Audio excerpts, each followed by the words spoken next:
right. Okay. And here we go. I believe we are live.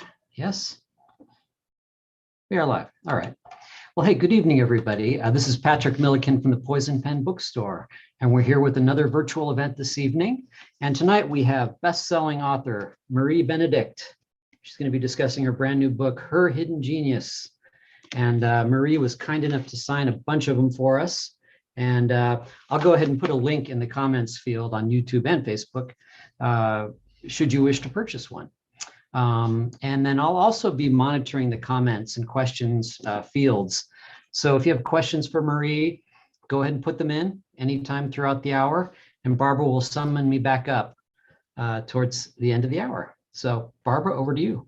Thank you very much, Patrick. Before you disappear, I would like you to hold up your book again, because my book, which is the advanced reading copy, as you can see, looks different. And I thought Marie might like to, and it's very nice to see you again, Marie. Nice to see you. You might like to point out what's an interesting, the design of the cover, because it really is very cool. Yeah, I mean, I have to say, it's such a bold, striking cover, and I love it. And it has so much symbolism embedded in it. You know, Rosalind Franklin, my heroine, of course, was the brilliant British scientist who was the discoverer of the structure of DNA, the double helix that's so famous. And right here, I hope I can give it justice, we have a double helix. It's very subtle, and it really encompasses the woman, which I love. The other thing that I think is so symbolic and really unique about it is, as I'm sure we'll talk about tonight, one of the key elements of the story is her technique, which actually allowed her, it was laborious, but allowed her to really unlock the secrets of DNA. And as you can see, there are X-ray images here. So I love the color. It's such a symbolic homage to Rosalind and her legacy. You know, I can remember reading James Watson's The Double Helix, and it was like, you know, it was a revelatory book at the time that he published it. And there wasn't any mention of Rosalind. It was very much a James Watson and a couple of men at Cambridge. Exactly. And so one of the things that Marie has made a writing career out of is looking at women who made major contributions to things, but were not necessarily recognized. Now, I'm going to say also, before we go any farther, that for some weird reason, I keep having this internet connection issue with my laptop. So if I freeze up or whatever, Marie can just keep talking. I'll keep talking. And I'll come back, or Patrick will come in, and I apologize. This just cropped up the other day, and I have no idea why it came along. In any case, Marie's, originally, if I remember, your first subject was Albert Einstein's wife.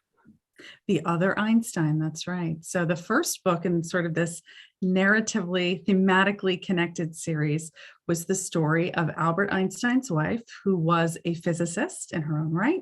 They met at university together where they were pursuing physics degrees. And the story really explores not only their relationship, but the role she very may well have played in the creation of his four most famous theories. They were married during that time. And, you know, I found a very brief mention of her in a children's biography, which I was reading with my science-focused son at the time. And I just thought, what are the odds? Number one, that Albert Einstein was married to a physicist, and I'd never heard of it. And secondly, that these two physicists were married, living together day in, day out during his miracle year. What are the odds that she had nothing to do with his theory or theories? And that sent me down the rabbit hole of research, and I excavated, gosh, this most magnificent woman whose story really did deserve to be told, but really was invisible as far as we were concerned, modern day audiences. Well, one thing you certainly revealed to us is that while we may revere scientists, they weren't necessarily admirable people, or gave credit where it all goes. I like the title of The Other Einstein because it's a bit of a parallel to The Other Boleyn Girl, which, you know, everybody thinks about Anne Boleyn and doesn't realize that her older sister, Mary, was actually the first of the family to sleep with Henry VIII. And I might add, the only woman he ever slept with who had a healthy son, who was Queen Elizabeth's cousin and lived on and on. And so you recognize that if Henry had just stuck with Mary, it would be a very different world. Yeah, he divorced Catherine for the wrong wife. But I like that parallel that maybe you didn't intend it, but that's we thought of that. And the other thing, we wanted to use Einstein, not only because, of course, it's in part about Albert Einstein, although it's really Maleva's story, but because the word Einstein has become so synonymous with genius that we wanted to make sure that people knew we were talking about the other genius, and really the one who was side by side with him during that really pivotal period in his career. Well, it's a fascinating book. Then you moved on to Andrew Carnegie and his maid. And then we met, if I remember, I'm not sure, was it the third book, the Hedy Lamarr book, or if I missed a book? No, that's exactly right. It was the only woman in the room. That's right. So, I mean, I was fascinated by the fact that Hedy Lamarr, who we all know is a glamorous Hollywood actress, so they're European born. And Marie shows us that Hedy actually contributed to the development. I think, was it radar or sonar? Which one was it? So it was Wi-Fi, actually. She created, she was really had all these parts of her personality that were hidden, right? The fact that she was a Jewish refugee, the fact that she was married to a Nazi arms dealer. And so she was privy to all this unbelievable secret weaponry information. And then, of course, that she was actually a scientist. She tinkered. And when she came to America and she established herself in the career that we know her for today, she started to tinker on this sort of golden ticket that they were looking for during World War II, a wireless torpedo system. And she came up with a plan. She submitted it to the Navy. And of course, they were like, I don't think so, Hedy Lamarr. What do you know about weaponry? You're this beautiful woman. And so she continued to tinker after that. But, I think that was really in many ways sort of the kibosh on bringing out that part of who she was. But what was fascinating to me, and one of the reasons I chose to tell her story, despite the fact that it's like a crazy page turner of a life, is that invention, that wireless torpedo system, which she called a secret communication system, actually over the decades was the foundation for Wi-Fi. So when we use, our devices all day, every day, as we are right now, we're using her invention, which I just think is magnificent.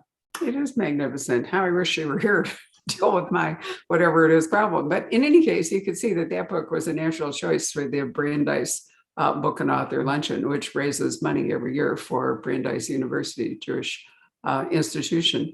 And Marie and I met then. She was the speaker, and we were the bookseller.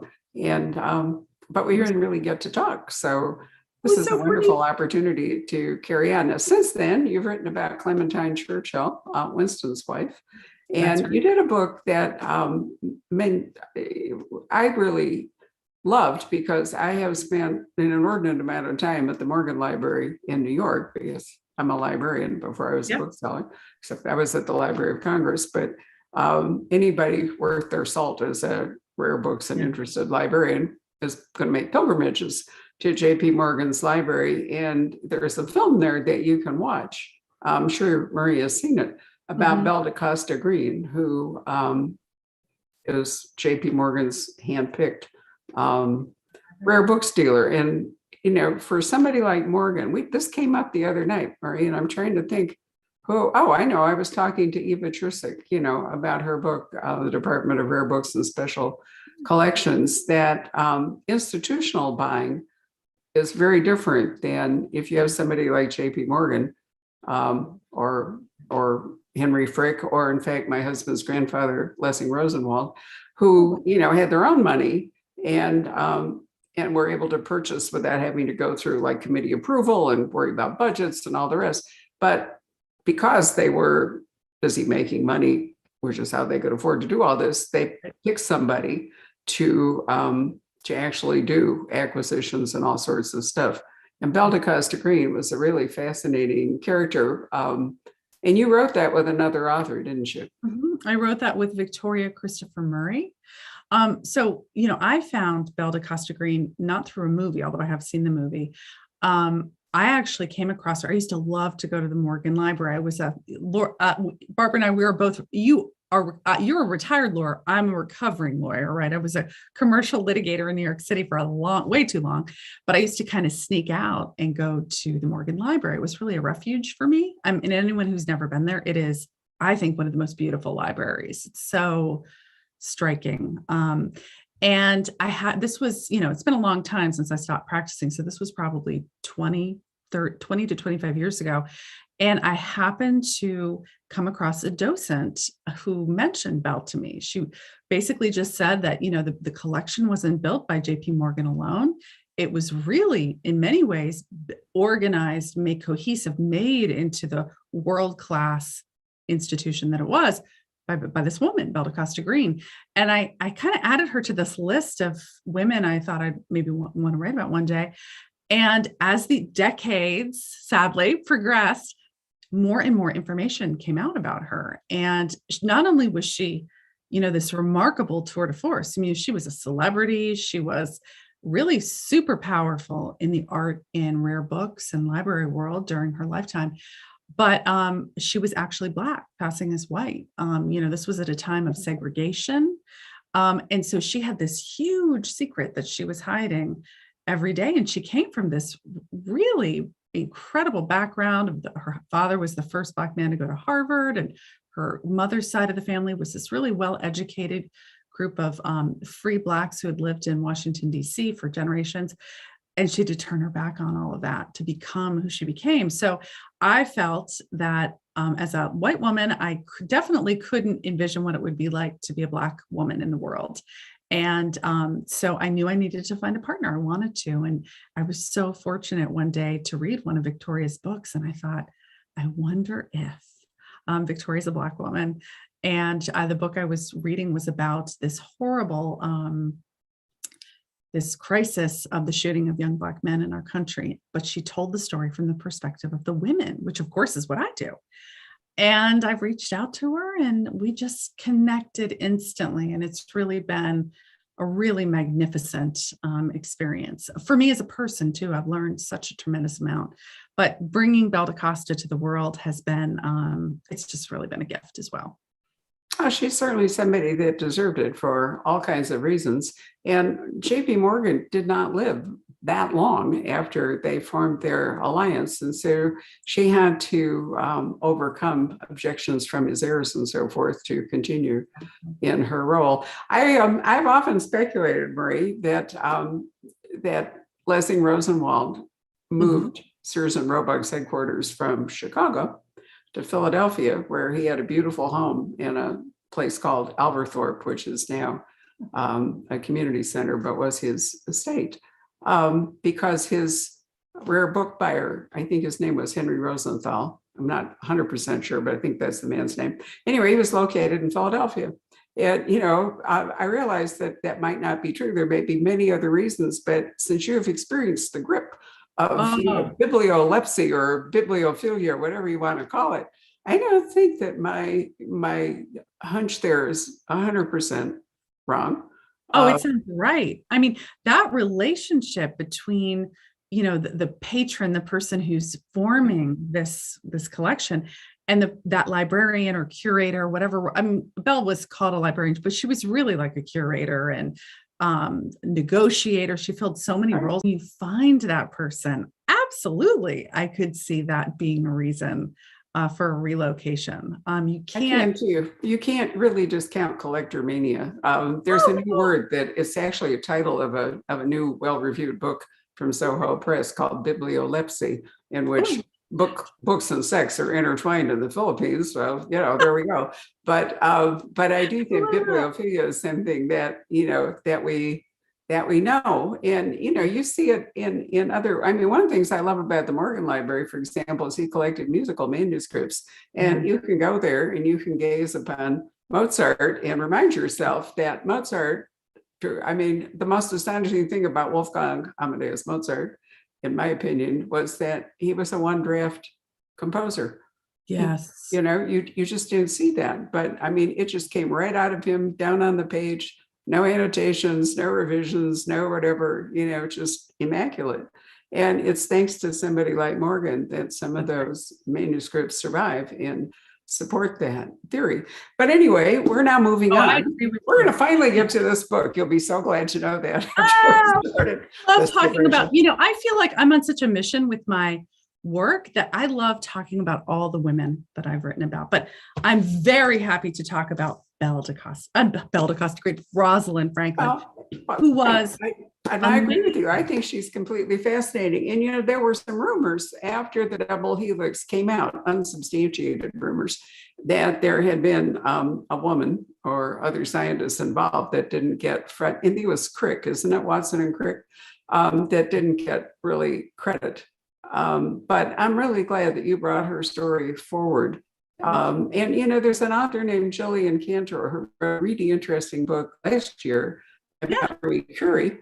And one of the things both of you talk about is that here are these pioneering women scientists dealing in dangerous things. And both of them, it probably killed them, the, you know, exposure to radiation. And, you know, because they didn't know enough to protect themselves from it. But they were also they had their version of bibliophilia, except that it was, you know, science oriented, that they ended up, both of them, sacrificing their lives essentially to what they were working with. So I just found it interesting because Jillian and I did an event last year for the Marie Curie book, and now I see you lay a groundwork in this book. This isn't a mystery, so we can actually talk about the end here. Yeah, so I never get to do that. Yeah, I don't think it's a spoiler that she sacrificed her life for her discoveries. I think most people, I mean, if they know about Rosalind Franklin, they know that she didn't survive, and that I don't think a lot of people really understand the lengths that she went and the labors that she had to undergo in order to make the discovery that she did. You know, when she was always kind of in the periphery of my awareness. And when I'm always looking for these women, I keep a list of these women. And by the way, just as a side, I loved Jillian's book. I actually blurbed that book and she blurbed mine. Yeah.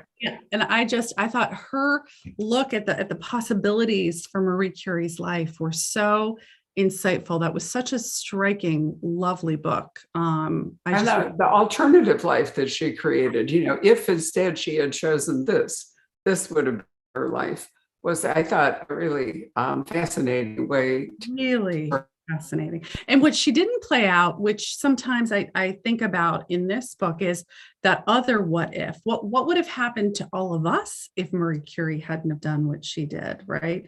And where would we be today if Rosalind had been able to finish her work, whether it was the DNA work she did that she's more known for, or the later work she did with RNA and viruses. That work, which she probably would have won a Nobel Prize for if she had been able to complete it, that work is foundational today to our understanding of COVID and vaccines for the virus. So, you know, her legacy is so vast and ever really expanding in terms of what she could potentially be, what we could potentially be beholden to her for. I think we lost Barbara altogether, but that's okay. I can keep talking. I'm sorry. Yeah, she'll probably be back momentarily. No worries. Boy, I'm not sure. Or maybe not. I think so. What's that? I can talk a little bit about Rosalind and sort of her background. Yeah. Why don't you continue on the what you were saying? We just started to get into her. So one of the things I like to talk about with Rosalind is, like, we all, if you've heard of her, Sure, you think you have an understanding of who she might be, right? She has this, you know, people know that she was a scientist, she was involved in DNA, and they know maybe that her contributions had been marginalized or suppressed in some way. And, you know, there's been like a little bit more awareness of her. You know, there's things like, there was a Google Doodle of her, and there's a medical school named after her. And I think there's even like a Mars rover named after her. So, you know, there's this sense of her accomplishments and in the sense that we want to celebrate her a little bit. But when you actually delve into Rosalind's life, it's unbelievable. I mean, at first I was really kind of prompted to write about her through a friend of mine. You know, I knew Rosalind and I had her on my list, but I didn't know enough about her. And I have this dear friend who's an ER doctor, actually, and she's really a hero in real life. Not to digress too much, but she was the head of the Red Cross during 9/11. She was the first responder. Gosh. She led those people. Wow. And when she called me, she was like, I just read this book, The Gene, which she likes nonfiction, no surprise. It's all about genetics and the history of genetics. And they had a section on Rosalind. And she's like, you have to do her next, right? And, you know, my friends and family know, you know, that for better or worse, they've developed their own antenna for these women. They kind of have to. But Callie's not one to like really foist somebody on me, but she was like, do you realize that, as Barbara had just said, that she sacrificed herself to make those discoveries? You know, they had this general sense at the time that the radiation you would get from X-rays, which is what Rosalind really dealt in. She used this technique called X-ray crystallography, which is a way of examining atomic or molecular objects and having almost like an image impressed on photographic paper. And then they would go through these unbelievably laborious mathematical calculations to try and create a three-dimensional model of this atom or molecule. And she had been working in this. Hi, Barbara. She'd been working in X-rays and getting this unbelievable exposure, knowing on some level that radiation could be troubling, but like Marie Curie, like Barbara had said, really not letting that get in her way whatsoever. She had blinders on. She was going to go forward and make her discoveries regardless of the potential risks, much like Marie Curie did. And as Barbara mentioned, they both sort of had this drive to unlock these secrets, find these answers. And whether it was hundreds of hours on one particular experiment or the dangers of radiation, they were going to progress and do that.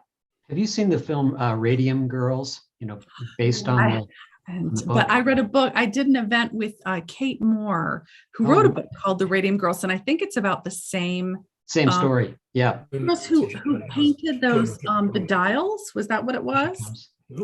Yes, exactly. That's right. Isn't that unbelievable? Sorry, I even called in my own Hedy Lamarr, but he was unable to fix this. I have no idea what's going on. I may have to do these on my phone for a while. No I really worries. apologize. Huh. No worries at all. We're just chatting Rosalind Franklin, and I was talking no surprise, a little bit about how people generally seem to have an awareness of her, but not really a deep sense of who she was, what her discoveries were, and really the breadth of her legacy, which is enormous. And we were talking about the dangers that both she and somebody like you said, Marie Curie had withstood to their great detriment in order to make those discoveries. Well, when you're a pioneer, you're not familiar with all the risks and all the rewards and so forth as you go forward. I really like the way you started the book with her experience in Paris. So, because it was such a different environment, so much more supportive for That's her than back at Cambridge. But, eventually she ran into another male roadblock, so to speak, in Paris. And so she ended up back at Cambridge. And, I felt really sad for her that because she was such a brave spirit and such a bright woman and all, that she was too intimidating. That's right. For the men that she spent her time with to really feel warmly towards her. That was really a shame. However, one of the things I was thinking about, it's easy to say that maybe it was her exposure that caused her cancer, but we don't really know what her genetic history was. And it may be that she was one of those unfortunate people who genetically was programmed to develop cancer. And it might not be a cause and effect at all. It might simply be coincidental that she developed cancer. It's interesting. One of the there've been a lot written about her life, and that exact question has been raised. And apparently, in her, I guess the preponderance of people with her background, with her ethnic background, there is a much higher incidence of that particular form of cancer. But it's also thought to be epigenetic. So while that tendency is there, it needs to have that triggering event. And in Rosalind's case, that triggering event could very well have been that extensive amount of X-ray exposure that she had in order to find that structure of DNA. We'll never know. We really No, won't. you can't prove it. Did either Watson or Crick or any of their team, did they develop unexpected cancers? Oh, well, Watson and Crick wouldn't have developed it because they didn't do any experiments. So, when you look at what happened, and you look at the fact that, as you mentioned, Rosalind leaves this in many ways very idyllic situation in France. For whatever reason, the French lab that she fortunately ended up at was very welcoming of women. And even Rosalind's personality, which could be perceived as very direct, which wasn't well thought of in England, that's for sure. That quality was actually very well received in France. And as you mentioned, there was a male roadblock, which people will have to read to find out, that really drove her to leave. And she landed in sort of the quintessential old school, male-dominated, clubby English university, King's College. And even though John Randall, who ran their lab, he actually hired quite a few women for the time, it was still a very male-dominated work environment. And there was an unfortunate, right from the beginning, she and Maurice Wilkins, who had been working on DNA prior to her arrival, the animosity between them really happened quite from the start. And looking back on it, I think some of that had to do with the fact that Randall, who ran their lab, gave Rosalind DNA and basically took it away from Maurice Wilkins. And there was so much anger on his part for it, which was misdirected at Rosalind. But Rosalind wasn't a person who could make nice. That wasn't something that was in her DNA. So, she got to work and spent months and then years piecing together this structure of DNA. When the book opens, scientists really don't understand how DNA works. They have this super vague sense that it has something to do with genes, but they don't know the structure. They don't know how it replicates. They don't know the role it plays. But they have this sense that unlocking the structure will help tell them all that. So Rosalind, uses this X-ray crystallography, exposes herself to thousands of hours of X-ray exposure. They would take these images, which I was describing earlier, and sometimes those images, the X-rays would be penetrating the little DNA sample for 100 hours. And Rosalind would be in and out of the room, making adjustments, direct exposure to the X-rays. So while she's doing all this, getting all these detailed mathematical calculations, doing all these experiments to get the DNA just right, Crick and Watson are actually banned from working on DNA, right? Their lab has an agreement with Rosalind's lab, and they're not supposed to work on DNA. As soon as they get all of her data and her famous photograph 51 and some of her other images from Maurice Wilkins, who hands them over for Crick and Watson, within 6 weeks, they built their model.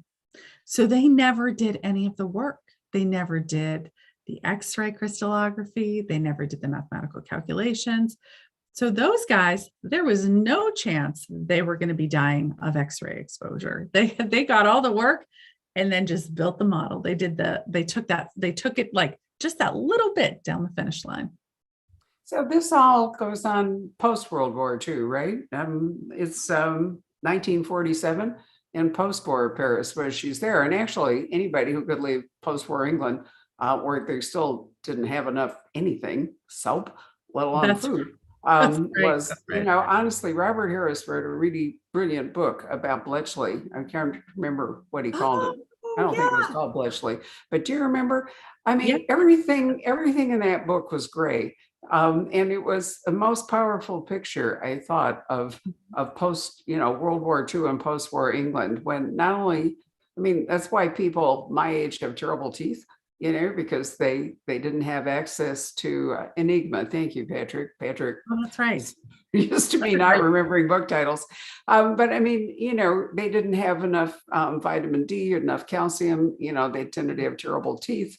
But the overall thing that Harris brought across was how grubby everything was, because there wasn't Right. enough soap and there wasn't dry cleaning and people wore the same clothes all the time and they couldn't really get, yeah. So if I'd been Rosalind, even though Paris was occupied, it was no longer occupied in 1947, and probably made a much better recovery in terms of the things that ordinary life demands than England. So I would have been happy to have been in Paris in 1947 for reasons other than career. Heck yeah. I mean, not only did she have this great career opportunity, but she loved the life there. I mean, of course, Paris is beautiful to begin with, and it wasn't as affected physically as by the war as No, London. amazingly, the Nazis did not destroy it on their way out, even though Hitler ordered them to. The guy in charge ignored that. And I've always thought it was a miracle that Paris was not reduced to rubble as they exited, because they tended to be pretty vengeful when they departed. Oh, other European cities were flattened, as they. Well, that's really true. But, Milan, I had a really interesting week in Milan to go to the opera, which is my thing I go to. I was there for Daniel Barenboim at La Scala to hear the Ring Cycle, because I thought once in my life I should sit through the entire Ring Cycle. I'm not a big Wagnerian. But anyway, they point out to you that the cathedral in Milan, which is really just a glorious, fabulous construction, even though the bombing was terrible, what they did was they lit it every night. And somehow or other, both the Germans and the Allies managed not to drop bombs on that cathedral. I mean, no kidding, really a hairbreadth kind of a thing. And there's also a big gallery right by it, which is like a shopping mall, but a Victorian age shopping mall, and it's all glass, and it survived as well. Come on, seriously? Yeah. Miraculous. I travel, which we're not, unfortunately able to do at the moment. Travel can bring to your attention things that, wouldn't occur to you. And so I've always been grateful that Chartres, for example, outside Paris, is probably the most amazing collection, stunning, surviving glass, beautiful. Of any cathedral. Somehow or other, it too survived, and they did not bomb the fabulous glass at Chartres. That's true. I had never really thought about that before. That's such a fascinating piece. I mean, I knew that there had been those long years of occupation of Paris, and so they were unscathed during that time, unlike London, which was just being barraged every night for long stretches. But that I didn't realize that there was that final order, and that it was ignored, and how beholden we are to that person, probably however horrible they were, for leaving Paris intact. And that's what you're right. That's what Rosalind stepped into. She stepped into a place that was, if not brand spanking shiny, it was intact. They still had rationing there, but it wasn't anything like it was in England. The cultural scene was very vibrant. I mean, she felt that she wrote in some of her letters about how the people seemed more alive, that, it was funny how that had happened, despite the occupation, which she thought would kind of suppress them, make them smaller. They seemed much more alive. They were ready to engage in life. And she really reacted to that. It was such a good fit for her personality. She had this quick mind, and she loved to talk about things other than science. She loved to talk. She was very cultural. She loved to hike and travel, and she wanted to talk about those things. And that sort of very engaged, very accepting of women on all levels, just was something that really wasn't as available. And the other thing that was really different between that Parisian lab and what she encountered in London, at least at King's College, was the social camaraderie in the lab. They would have lunch together every day, and they would go out to cafes at night, and they would take these wonderful hiking weekends together. And it was this sort of big social gang that she was hanging out with. And that is not at all what she encountered when she went to London. It was a world of pubs after work, which really weren't super welcoming to women. There were many, many lunches organized for her biophysics unit, which were held at the all-male cafeteria. The French couldn't understand this English mentality of having all these male activities. Like, why wouldn't you want the women there? And, for Rosalind, that was such a breath of fresh air. And it was very hard for her to go to that lab at King's College. It was really hard. And she knew it going into it, that she would never find again what she had in Paris. Which possibly explains why she threw herself into her work so fanatically, because there really, wasn't a lot else to glom onto. No. She was unmarried. She didn't have children. And so work was really her family, her life. And I think, consciously say it, but reading it, you realize how cruel it was for her to gone to Paris and then had to go back to England, and how devastating really that would have been to her. How old was she when she died? She wasn't terribly old. She was 36, if that. She was very young, and she had been sick for quite a few years, but she was in typical Rosalind fashion. This was after she had left King's College, where she did the DNA discovery. She went to a place called Birkbeck College. And it really actually was much better. It wasn't Paris, but it was a lot better than King's College. And she worked on RNA and viruses. And she had wonderfully supportive people working with her, all men, of course, but true colleagues, true cohorts. And she created a really wonderful supportive environment there. And in the end, she was so determined to finish her work. Her offices were on the third floor of actually the fifth floor of a townhouse. And, there were like 6 flights of stairs for her to go up. And in the end, she was so weak, but she was determined every day to get up there and go to her lab. And the men that she worked with, Aaron Klug, who won the Nobel Prize for the work that they did, and all these other graduate students that work with her, they would carry her up so she could do her work. I mean, it was just, the end was just tragic. And those people who really knew her, the people in Paris, the people at Birkbeck, were just devastated when she was gone. Not only because she was a brilliant mind, but because she was a wonderful person as well. And that misunderstanding of who she was, and the refusal in many ways of some of the people she worked with at the King's College lab to see the good qualities and her prickly exterior sometimes, that in many ways is what created the dynamic that allowed for her research and her images to be taken by Maurice Wilkins and given to Francis Crick and James Watson.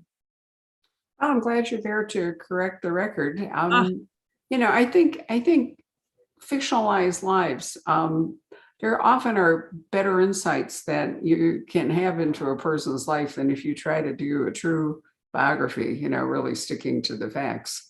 And you can put your writer's imagination and sensitivity into the story. And, I thought, I couldn't help but think after I read it that I think I have this right, that the CRISPR technology, which is such a remarkable genetic editing tool and so forth, it's a woman, isn't it, who is actually the leading scientist for that. And I thought, if Rosalind, if there's anything to the afterlife, Rosalind would be really pleased by that, to see I that. think so. And, her discoveries basically led to that. There are so many amazing women today. Like, look at all the women who are involved in creating the COVID vaccines. There's tons of them. For different labs and different universities and different companies. They're standing on her shoulders. And I do think you're right. I do think she'd look back, and if she could, and be thankful that it isn't that way for them. That, and that's not to say they haven't had hardships, a lot of those women, and there still is some misogyny in science is very male dominated still, but it has come a long way since Rosalind's day.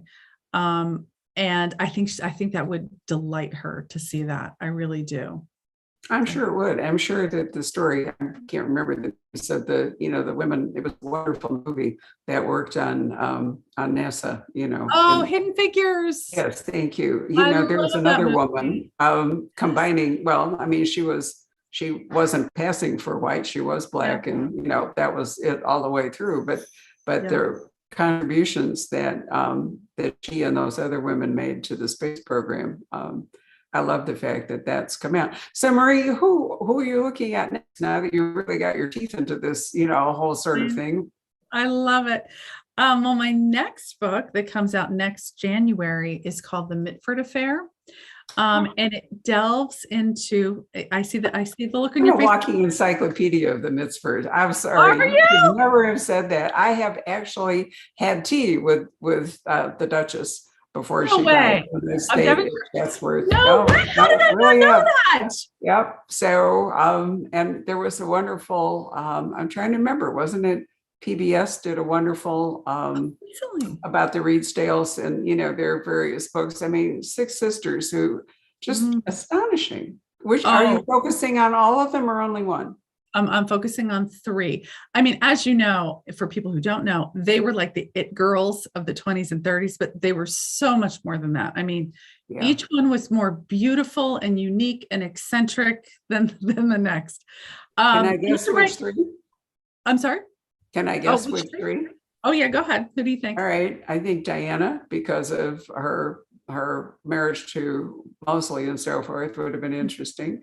Nancy probably because she was the author. You see, I would have done Deborah because I loved her life, but you might very well have picked let's see, not Unity or whatever. Who would be the third one? Diana and Nancy. Who was the third one? Unity. It is Unity. You did decide to do Unity. And really? the reason is because the focus of the book is those years leading up to World War II. And what the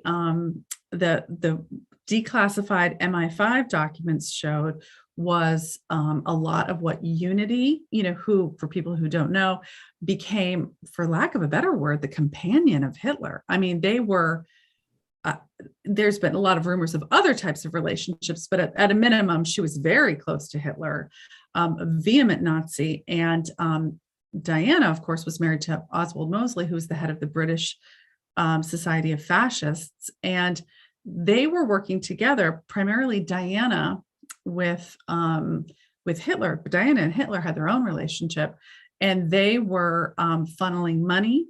They were creating a radio station together. These 4, but really Diana and Hitler in many ways on behalf of Mosley were creating a relationship that in some ways would level the playing field, make it easy for the Nazis to come into Britain should they prevail. And Nancy has the opportunity to basically spy on her sisters. She has to take a look at what her sisters are doing and weigh and balance whether she wants to do what's right for her country or stay loyal to her sisters, despite the fact that she's fearful for what they actually might do. And it's a really interesting dynamic. And of course, Deborah, being the youngest one, probably, didn't enter into the Deborah, for those who don't know it, she married the second son of the Duke of Devonshire, and then the older one was killed in the war. So she became sort of accidentally the Duchess of Devonshire. And one of the things I love about the Devonshires is they live at Chatsworth. And my favorite Elizabethan is not Queen Elizabeth, but rather Elizabeth Shrewsbury, who went from being an orphan to the wealthiest woman in England through a succession of amazing marriages. She was the jailer of Mary, Queen of Scots. She outlived her husbands, and the Chatsworths, the Devonshires, are still living on the estate that she created in the 16th century. I mean, okay, you and I need to talk because I do not know this woman. Has there already? If you want to do a book together about her, I'm all for it because there's only one I've ever found, but I think she is a phenomenal character.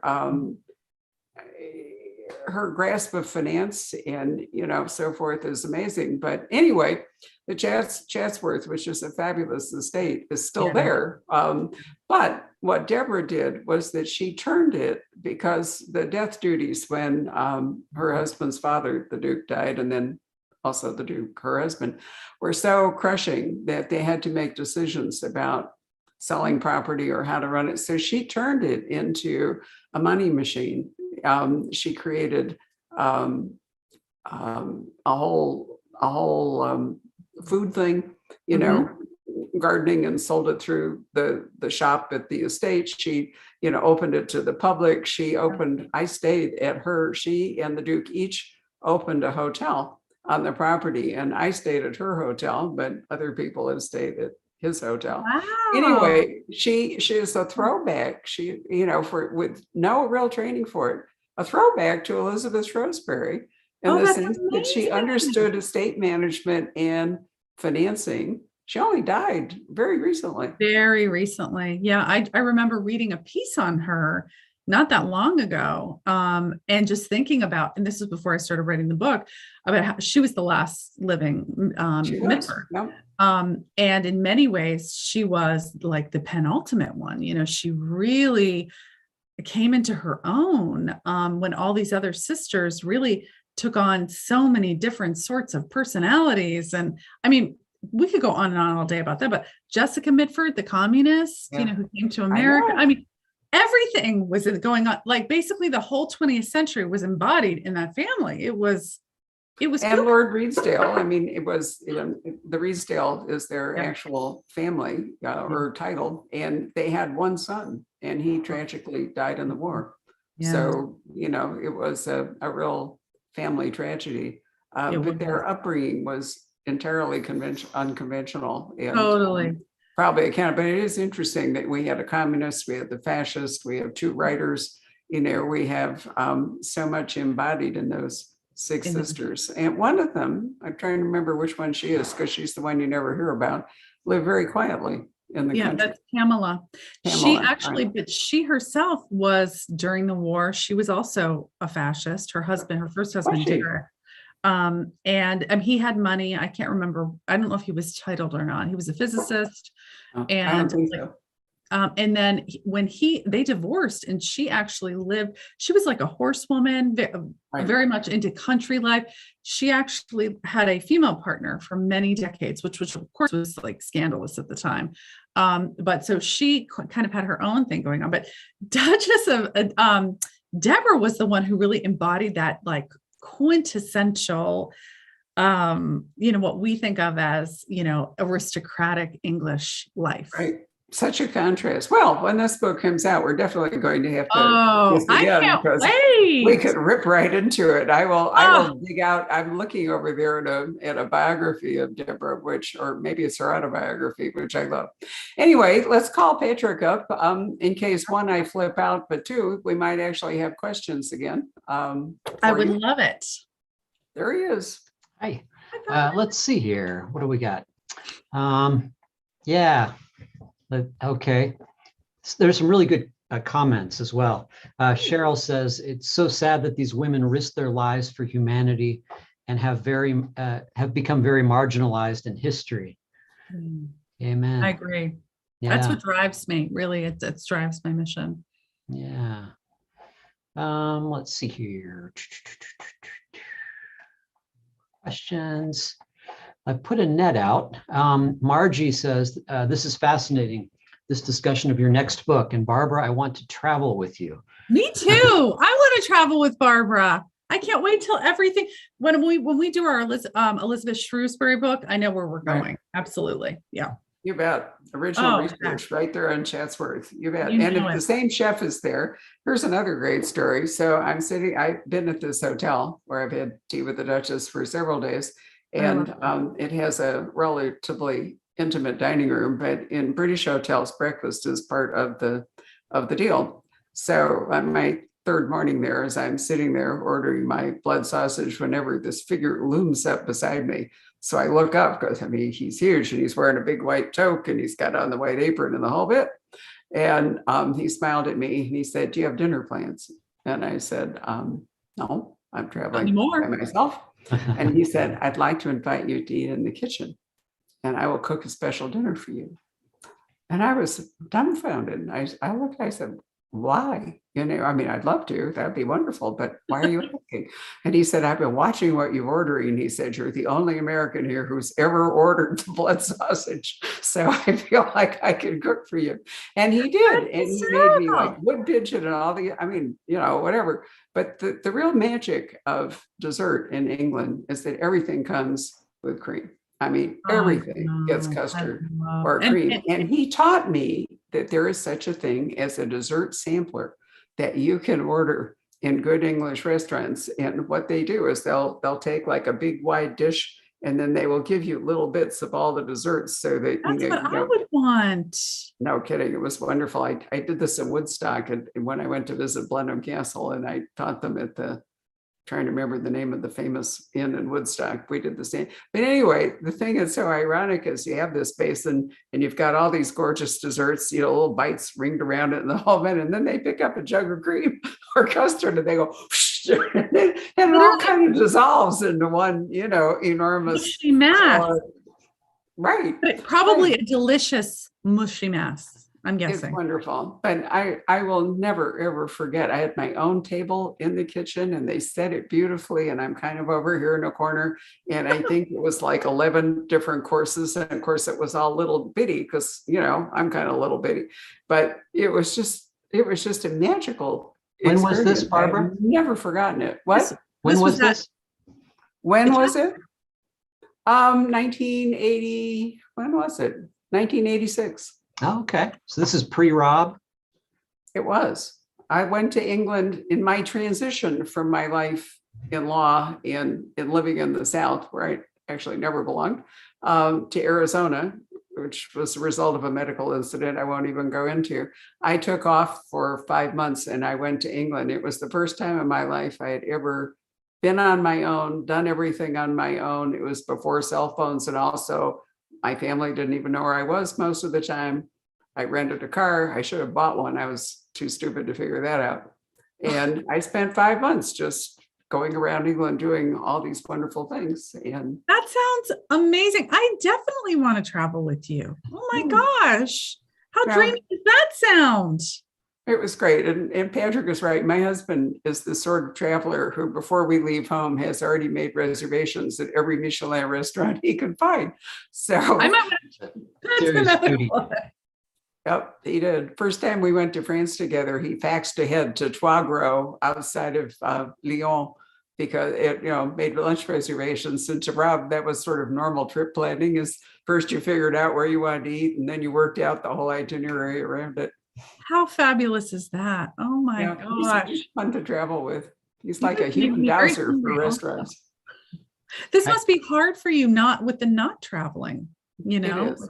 Yeah. Well, we've done other things, and I just exchanged emails with a friend in England that we met on the Northwest Passage cruise. We took the Crystal first cruise around Alaska and all the way east, you know, the John Franklin thing, but in reverse to Greenland and all, and they were with us. And they said that they have refocused on traveling in the UK. They're going to go to the Edinburgh Tattoo. They've been to Cornwall and all. So we are booked to go down the Mississippi in the fall and take a Great Lakes cruise from Duluth to Toronto. And then we might escape to Tahiti at the end of April, but I haven't quite decided. That's not an American trip. But we should explore our own country more. You know, it's wonderful to go to all these other places. I agree. The truth is, I think in this reset, that traveling here it's pretty amazing. Yeah. You know, I do have a good question that just kind of came in. Oh, good. We have time to ask it. Let's see. Lisa wants to know, she says, what is your research and writing process like? And have you ever researched a woman and decided not to write about her? And if so, why? Good question. That's a really good question. I'll start with that one. Yes, I have. You know, sometimes I think I mentioned I keep that really long list of women, and sometimes I'll dig into that initial research and I just don't feel it. You know, sometimes there's not enough meat to the story to make it really interesting. Sometimes the woman might not. I'm really looking for two things. You know, I'm looking for them to have this really long, important legacy. And I'm also looking for them to have, something of interest in their life. Some they're sort of struggling with more modern day issues so the readers can relate. And sometimes they don't have that. Sometimes their lives are pretty steady, and that does not make for good reading all the time. So I definitely have started research into women and saying, no, I'm not, that's just not the right one. But in terms of the research, it's so different for each woman because I go where the woman leads me, right? Some writers write about one particular time period, and I always kind of admire that. I tend to go wherever they go. So if they're from England, I'll go there. If they're from, another part of the world, I'll go there. Whatever time period suits, and I'll figure it out as I go. But the process is kind of similar, no matter who they are and what or where they're from. The first layer is, of course, looking for the original source material, finding the letters, the journals, an autobiography, diaries, things like that in the woman's own hand or written to her right around that time period. That, for me, is the way to get into their head, their voice, to really understand the woman and not just be looking at somebody else's perception of the woman, right, in a biography. I will use a biography if I can't find what I'm looking for. And then I really cast my net wide, and I'm looking at everything. I'm looking at all the macro research I can. I want to know about the political developments, cultural, social, really to understand what might be influencing the woman at that time period, things that she might be dealing with. And then micro too. I want to know everything about the world that she inhabits, the kind of wallpaper they have, what kind of clothes she might wear, what she's going to eat for dessert, what's her favorite, all those things to really bring her to life in a way that I really hope makes her come off the page. And what about flaws? Do you find yourself ever censoring the flaws? No, I don't. No. And I mean, I do worry about that a little bit sometimes because, I read about people who did live once and they do have families.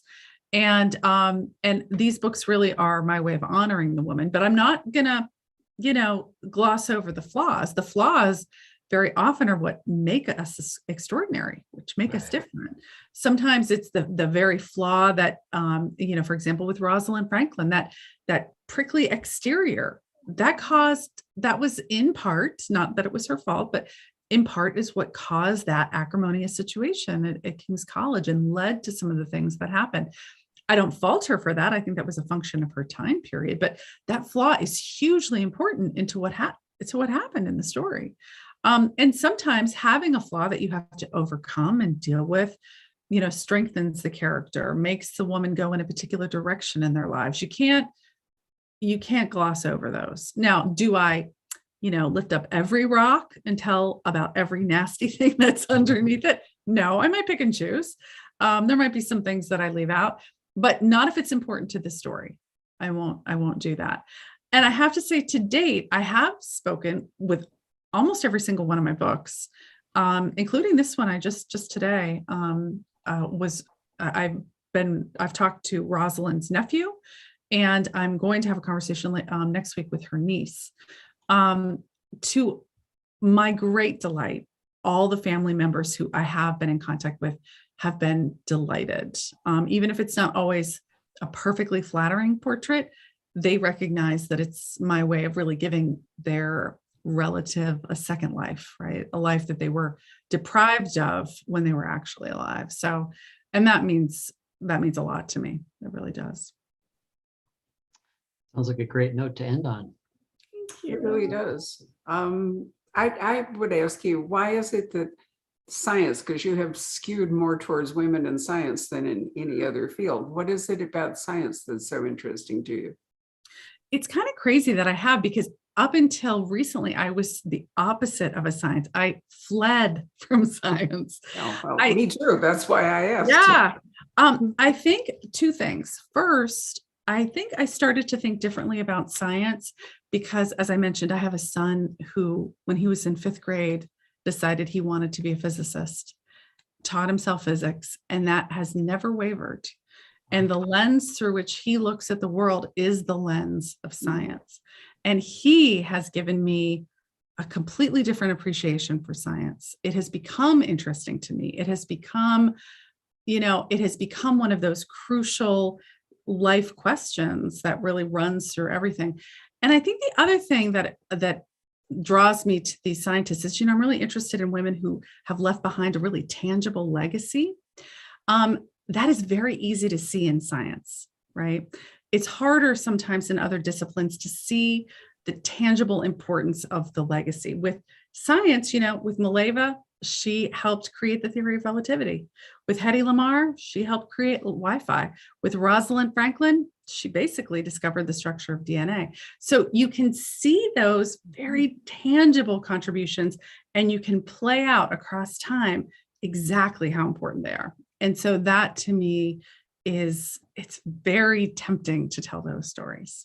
It's interesting because That's a wonderful answer. today the with the people mapping the human genome, Oh yeah. there's probably some fascinating women scientists involved in that as well. Oh, absolutely. Yeah. I mean, literally, you can see Rosalind Franklin's work, and you can see a ladder of women who have stood on the foundation that she created. And that's really an amazing, beautiful thing.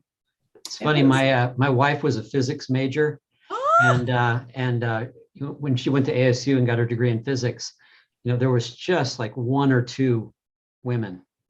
So few. Very male. Even now. Yeah, still. Now. Well, I hope that you've been moved by this discussion to think that you would like to read this book. And if you're going to do that, you might as well buy an autographed copy of it. Absolutely. As opposed to a not autographed copy anywhere else.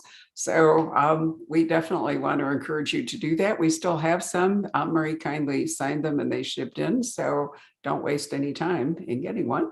Thank you for a really fascinating conversation. And my apologies again for literally flipping out. I don't quite know how that works. We had it under control. I just want to say thank you so much for having me. It has been just sheer delight, and I cannot wait to talk to you about the Midfords. Oh my goodness. Well, we will definitely do that. And if you've already finished your book about the Midfords, it's done. It's nearly finished. We're in the last because you could make an interesting little parallel, although Nancy isn't or Deborah's not your character, but you could slip in the idea that Deborah is basically Elizabeth Shrewsbury. That to me sounds like an entirely different book. Well, a maybe book unto itself. We can think about that. I like that. Okay. Anyway, good night, everybody. Thank you so much for joining us. Thank you for having